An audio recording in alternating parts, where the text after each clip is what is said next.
ምን ወሰንኩኝ? ቤቷ ሂጅ ይቅርታ ማለት አለብኝ፣ ያለበለዚያ ልሞት እችላለሁ ነገ አልኩኝ። የማርያም ቀን ና አሉኝ። ከዛ ማርያም ድግስ ጽዋ ልጠጣ ገባሁ። የሰፈር ሰው አለ፣ ደስ ይላል። በቃ ሽማግሌዎች ይጸልያሉ ምናምን። በቃ ለእኔ ሌላ ዓለም ውስጥ ነው ያለሁት። በቃ ደስ አለኝ። ያ መንፈስ ከዛ ይወጣው በቃ አድርጌ ይቅርታ አልኳት። እሷም በቃ ይቅርታ ምናምን አለች። 12 ዓመት ጠብቃለች ማለት ነው። እግዚአብሔር ስራ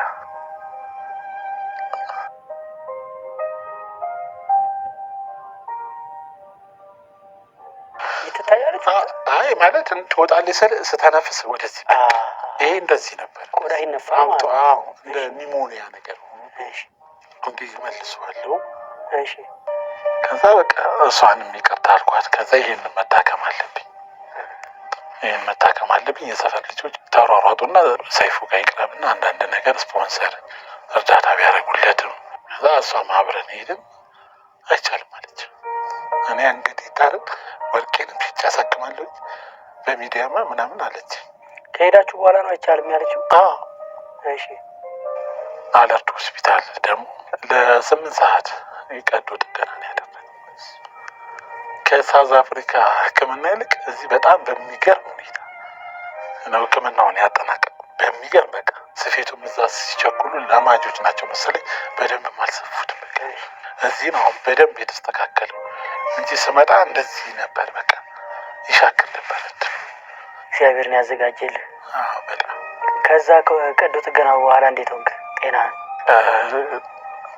እሷ ጋር ስላ መድኃኒት የሆነች በቃ ከዛም እንደወጣው በቃ እንትን አለች። እሷም በቃ ሰርግ ምናምን መኖር አለበት ምናምን አለች። እኔ ያው ሳንቲም የለኝም። በቃ ፎቶውን እነሳ ተባባል። እስከ ቁስሌ ነው የሄድኩት። በአቦጋያ አብረን ሄድን። እዛ ፎቶ ምናምን ፕሮግራም አደረግን። እህቴ ቤት ነበረ፣ የቀበሌ ቤት ነበረ የምንኖረው። ከዛ በቃ ቤት ተከራየን። እና እያልኩኝ በቃ ስራ ደግሞ እዚህ መስራት አለብኝ ብዬ አንዳንድ ጓደኞችን ብር አዋጡ። የጂፕሰም ብሎክ ማሽን ገዛውና ስራ ደግሞ ጀመርኩ። ኢትዮጵያ ያለ መድኃኒት ምናምን በቃ ሰላም እስካሁን መድኃኒት አላውቅም። ጸበሎች የመጀመሪያ ልጅ ምን ወንድ ሴት እግዚአብሔር በሴት ልጅ ባረከኝ። እሷንም እኔ ነኝ ያሳደግኳት። አሁን 3 ዓመት ከ7 ወሯ ነው። ከዛ እግዚአብሔር ደግሞ ዳግመኛ ወንድ ልጅ ሰጠን። ስራ በቃ አሪፍ እየሰራው እዚህ ላምበረት አካባቢ አከፋፍል ነበር ይዤ እየመጣው ምናምን። ብሎክ ምንድን ነው ብሎክ? ብሎክ ጂፕሰን ፓርቲሽን አለ።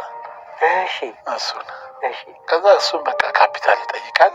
ያው ሰውም አዋቶልኝ ስለነበረ ተንገዳገድኩኝ። አሁን ልጅ ሲመጣ በጣም በቃ ልጄን እኔ በቃ ነፍስ ሰው ለልጁ 1000 ስም ቢያወጣ በቃ አይደንቅም። ለምንድን ነው ነበር ህይወቴ ናት በቃ አብራኝ የትም ቦታ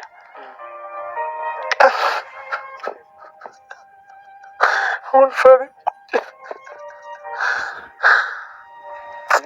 አሁን ተፈተንኩ በልጅ ስራ በቃ ብዙ ስራ ሞከርኩኝ። ለትምህርት ቤቶችም እንጀራ ልጁ ሱቅ አለው። ከዛ ንግድ ፈቃድ አለው እና በወር 10,000 5,000 እንጀራ ነው የሚያከፋፍለው። እንዲህ ነው እንጀራ ስራ ያዋጣል ስለዋዋል። በቃ እንደዛ ከሆነ እኔ 10,000 ከ10,000 ወደ 20,000 አሻግራለሁ። እንዴት አለ። ችግር የለውም አንተ ብቻ ሙያውን ትችላለህ። እኔ ስለ ሙያ አላውቅም። ብር አለ? አዎ። እሺ ብለን ትምህርት ቤቶች ሄድኩኝ። የመንግስት ትምህርት ቤቶች አሉ። እዛ ሄጄ አናገራችሁ። ከስተመር አላቸው በፊት የሚያቀርብ ቀንሰን አንዱ ትምህርት ቤት ተረከበን። 2 ወር እንደሰራን ይዞት ሄደ ብሩን። እንደዛም ሆኖ በቃ ተስፋ አልቆርጥም። ልጅ ያለ ተስፋ አልቆርጥም። ወደ ቆሼ ደግሞ አሰብኩ። በፊት የምሰራበት ስራ ስለሆነ ቆሼ ብገ አሁን ደግሞ ቆሼ ታጥሯል፣ መግባትም አይቻልም። ወዴት ሄዳለን? ልጅ ሲኖረን ልጅ ዳቦ ሲለ እኔ እዛ እንኳን ተመትቼ አላለቀስኩም እውነት። አሁን ግን በቃ ልጅ ሲኖር ፈሪ ነው የሚያደርግ። ልጆቼ ናቸው የሚያስለቅሱኝ እንጂ እየደረሰብኝን ነገር ትቼዋለሁ። ስለተኩትም ነው የምኖረው። ግን አሁን ላይ ልጅ የሚባል ሲመጣ ለልጅ ዳቦ መግዛት ቃቃት። ከዚያ ሁሉ መከረ አሁን ከበደኝ። በቃ በልጅ አትፈት። ባለቤት አሁን ላይ ስራ ትሰራለች? መምህር ናት። ጥናትም ታስጠናለች። አንተ ቤት ልጆችን ትይዛለህ? ቤት እሆናለሁ። ልጆችን ትይዛለህ? ስራም ደግሞ በመሀል እንደዚህ ሲደወልልኝ እሷ እረፍት ሲኖር ወጣ ገባ እያልኩ። ግን አሁን ላይ ታዲያ የምታስበው ነገር አለ ማለት እንደው ፒያር ፈቅዶ እድሉ ቢገኝ? አይዞህ አባቴ አይዞህ። ኧረ አይዞህ እንዴ እንደዚህ ማታልቅስ ተው። አይዞህ አይዞህ ወንድሜ አይዞህ። እንዴ እግዚአብሔር እኮ አለ። ከ6 ቀን ያዳነህ ቀላል እንዴ?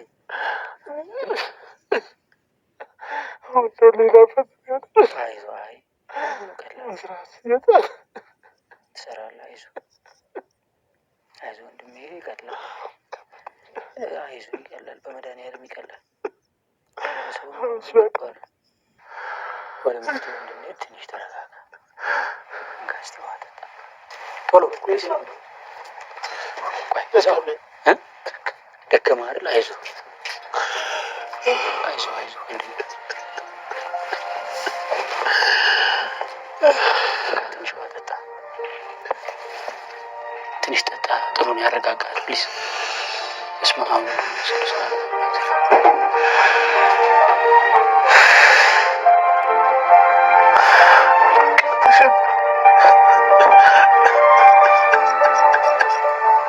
ለሰው የሚተርፍ ሰው በቃ አይዞህ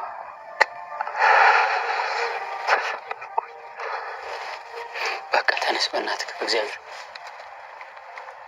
ትንሽ እንደዚህ ያደርገኛል። እንደዚህ ነው የሚሻል። እሺ ወይ ሶፋውን ተደገፈ እንደዚህ ና ትንሽ እንካስቲ።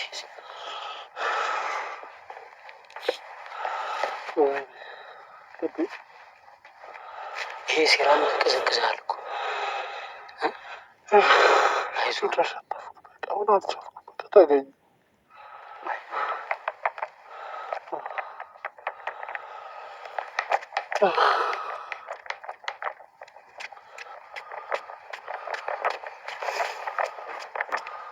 ሐኪም ቤት እንደውል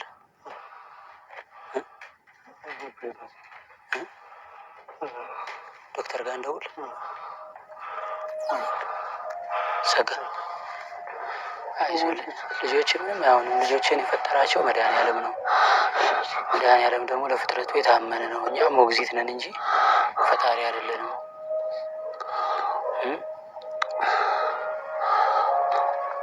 እያንዳንዱን ሰው ከማህፀን ጀምሮ እግዚአብሔር ያውቀዋል። ለልጆች እግዚአብሔር እቅድ አለው፣ ሀሳብ አለው። አይዞህ አይዞህ እንዴ ከ6 ጥይት ያዳነን አምላክ እንዳትጠራጠር። አይዞህ እግዚአብሔር መንገድ አለው። ተው ተው አታርክስ። ተው ተው ፕሊስ እግዚአብሔር አይዞህ ጸበል ነው።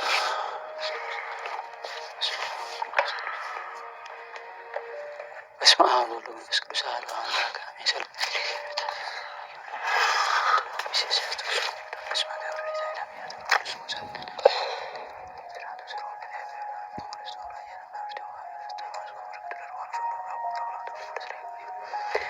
ወተዘከረታል።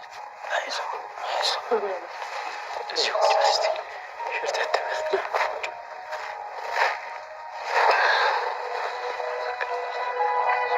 አይ በቃ አሁንም እግዚአብሔር እኮ ጎበኛ በቸርነቱ። ከዚህ በኋላ የእግዚአብሔርን ማዳን የምታይበት ሰዓት ነው። እሺ አይዞህ የሚወጣ አለ ይውጣ ይውጣ። እዛ ሶፋ ላይ ነው የምተኛው። ና ጠጋ ብለህ ወደ ላይ የሚለበስ ነገር ጋቢ ነገር ብታመጡ እንዳይሞቅ። ይሄ ይሻላል። ቀለል ያለ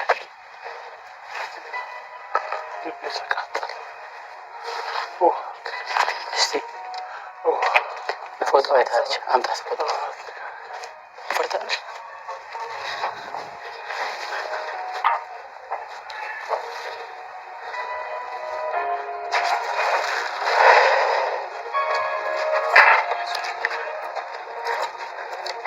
ፔንኪለር መጥቷል። ምስጥህ የራስ ምታት መድኃኒት ነው።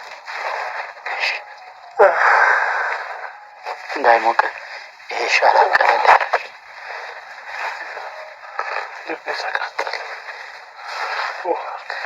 እስቲ ፎቶ አይታለች። አምጣት ፎቶ።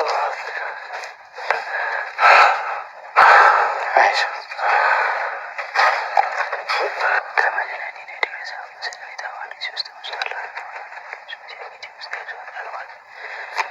በሰላም ቅዱስ ገብርኤል መልአክ ውስጥ ማርያም ሰላም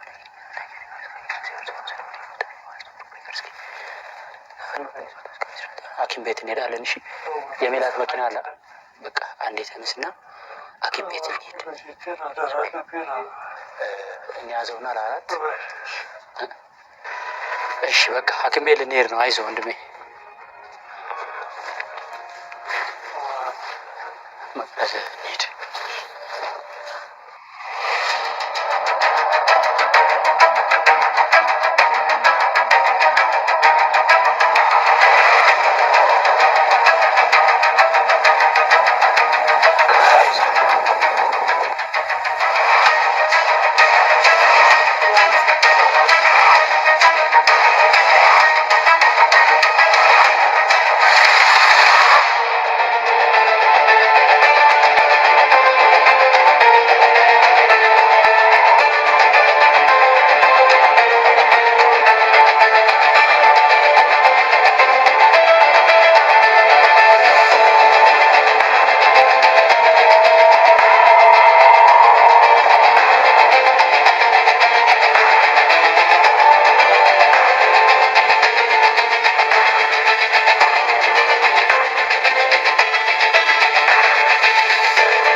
የተወደዳችሁ እግዚአብሔር ይመስገን ጸጋ አሁን ራሱን አውቆ ነቅቷል።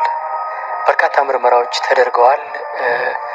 እኔ ያው ስሙን ልሳሳት እችላለሁ፣ ግን ሲትሮፒን፣ ኢኮ፣ ኢሲጂ፣ ሊፒድ ምናምን የሚባል ታይሮይድ ፈንክሽን የሚባል ኤልኤፍቲ የሚባል እና ሌሎች ምርመራዎች ተደርገዋል። እንዲሁም ደግሞ ማለት የሆድ ዕቃ አካባቢ፣ የዚህ የልብ አካባቢ፣ የታይሮይድ አካባቢ እንዲሁም የመጀመሪያ ሕክምና እርዳታ በአግባቡ አግኝቷል። አሁን ነቃ ብሏል። ገብተን እናየዋለን። እንዴት ነህ?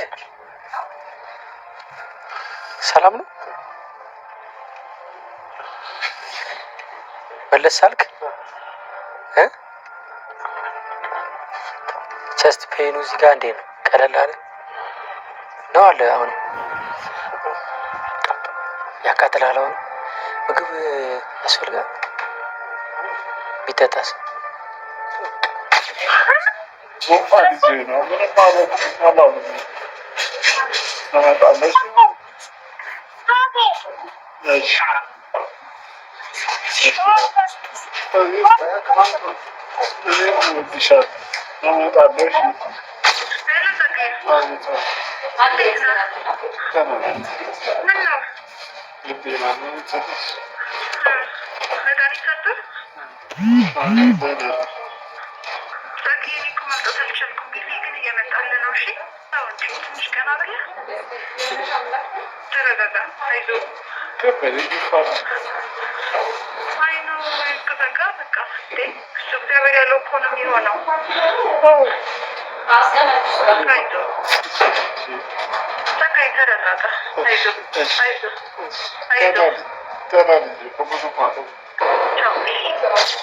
ይመስለኛል የጸጋ ጭንቀት እንግዲህ ያሳለፈው ከባድ ህይወት ትራውማ አእምሮ ጠባሳው እስካሁን ድረስ ያው አእምሮ ውስጥ እንደ ቁስል የተቀመጠ ይመስለኛል።